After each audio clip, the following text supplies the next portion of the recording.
Good evening everyone.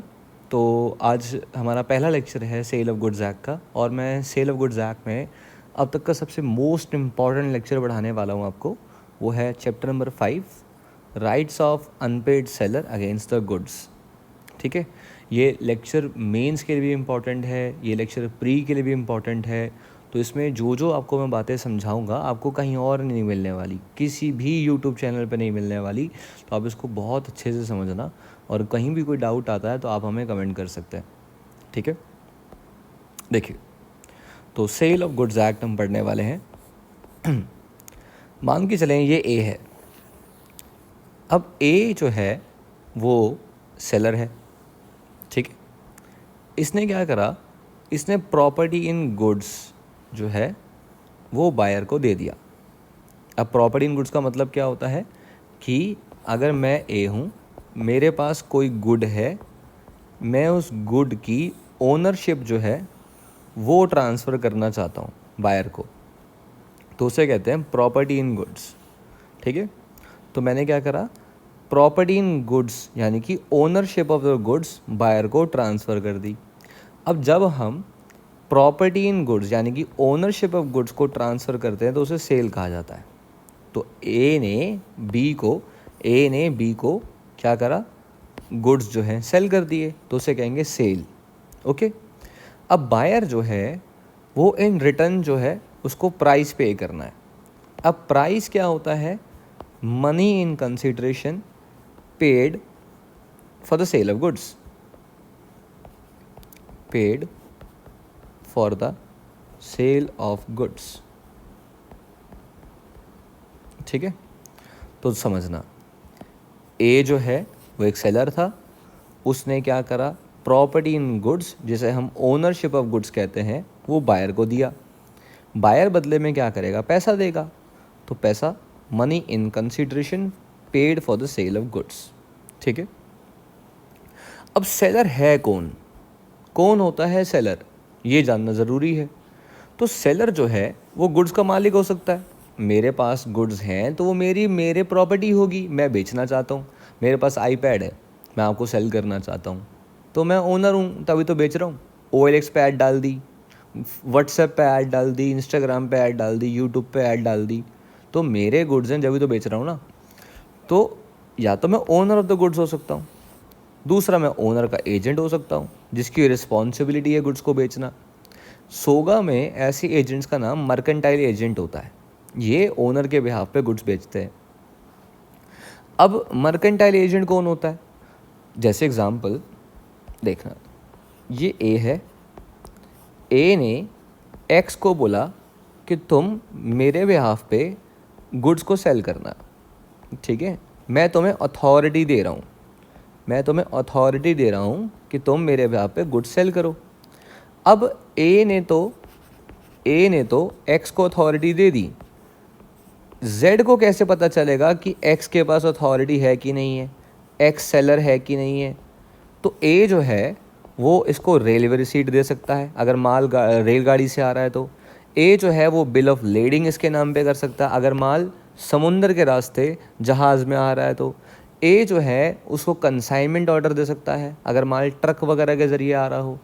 तो जो consignor होते हैं या जिनके पास रेलवे रिसीट होती है, जिनके पास बिल ऑफ लेडिंग होता है, ऐसे व्यापारी लोग, ऐसे एजेंट्स जो ओनर के बिहाफ पे काम कर रहे हैं, उनको मर्केंटाइल एजेंट कहा जा सकता है, और वो सेलर की डेफिनेशन में फॉल करते हैं, सेलर की डेफिनेशन में फॉल करते हैं।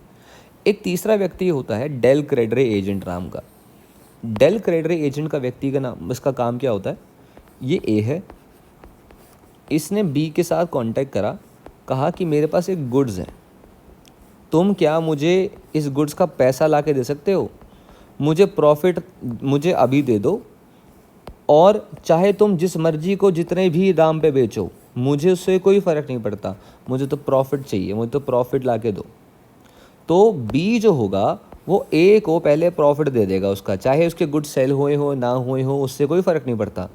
तो बी जो है वो रिस्पॉन्सिबल है प्रॉफिट्स के लिए, सेलर के। ठीक है, तो वो ए को सेलर को दे देगा, और बाद में सी को जब गुड्स सेल करेगा तो फिर उससे कमाई करेगा, अर्न करेगा। तो बी जो होता है उसे कहते हैं डेल क्रेडरे एजेंट। ये वाली बात याद रखना आप, ठीक है। आगे बात करते हैं। तो जो सेलर की डेफिनेशन थी उसमें ओनर ऑफ द गुड्स भी आ सकते हैं, उसमें मर्केंटाइल एजेंट भी आ सकता है, उसमें डेल क्रेडरे एजेंट भी आ सकता है। तो ये तीनों बंदे बायर के ऊपर केस फाइल कर सकते हैं प्राइस के लिए कि भैया हमारे पैसे दो, ठीक है। अब बायर जो है वो प्राइस पे नहीं कर रहा, वो फेल्स टू पे कर जाता है प्राइस। तो जब उसने पैसे नहीं दिए तो सेलर के पास पैसे नहीं आए, तो सेलर बन गया अनपेड सेलर, ठीक है, क्लियर है। अब बिकॉज सेलर अनपेड सेलर हो गया है तो क्वेश्चन आएगा कि उसके पास क्या रेमेडीज़ हैं। पहले हम उससे पहले देखते हैं थोड़ी सी और बातें। मैंने कहा आपको कि बायर जो है वो प्राइस पे करता है, और अगर वो प्राइस पे नहीं कर रहा है तो सेलर अनपेड बन जाएगा। अब प्राइस पे नहीं कर रहा है इसका क्या मतलब होता है? देखिए, जो पेमेंट होती है वो दो तरीके से दे सकते हैं हम। या तो हम कैश, यूपीआई, बैंक ट्रांजैक्शन से दे सकते हैं, या तो नेगोशिएबल इंस्ट्रूमेंट से दे सकते हैं जैसे बिल ऑफ एक्सचेंज, चेक, ठीक है, वगैरह वगैरह। तो अगर आप कैश, यूपीआई, बैंक ट्रांजैक्शन से देते हो तो जब तक पूरा का पूरा पैसा नहीं आ जाता, होल अमाउंट ऑफ मनी नहीं आ जाता, तो मैं अनपेड ही कहलाया जाऊंगा, सेलर जो है अनपेड ही कहलाया जाएगा। तो हमें पूरा पैसा चाहिए, ठीक है। फॉर एग्ज़ाम्पल, अगर 1 लाख रुपए का सामान लिया था और आपने 40,000 रुपये जमा करा दिए, यूपीआई कर दिए या फिर बैंक के ज़रिए दे दिए, एनईएफटी कर दी, आरटीजीएस कर दिया, कुछ भी कर दिया, 60,000 पेंडिंग है। तो ये पेंडिंग अमाउंट पड़ा है ना मेरे पास, मतलब अभी आपने देना है मुझे, तो मैं अनपेड सेलर ही कहलाया जाऊँगा। मान लो 10,000 पेंडिंग है बस, लेकिन 90,000 पेड है, तो भी मैं अनपेड सेलर ही कहलाया जाऊँगा। अब नेगोशिएबल इंस्ट्रूमेंट की बात करते हैं। नेगोशिएबल इंस्ट्रूमेंट में अगर आप बिल ऑफ एक्सचेंज या चेक के ज़रिए पेमेंट कर रहे हो, तो अगर वो डिसऑनर्ड हो जाता है, चाहे बैंक में पैसे कम थे इस करके हो गया, चाहे किसी भी कारणवश डिसऑनर हो जाता है, तो मैं अनपेड ही कहलाया जाऊँगा, ठीक है।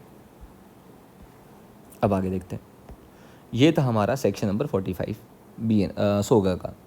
अगला सेक्शन 46 सोगा आएगा। तो इसमें अगर कोई डाउट हो तो आप मुझे बताएं पहले। Thank you.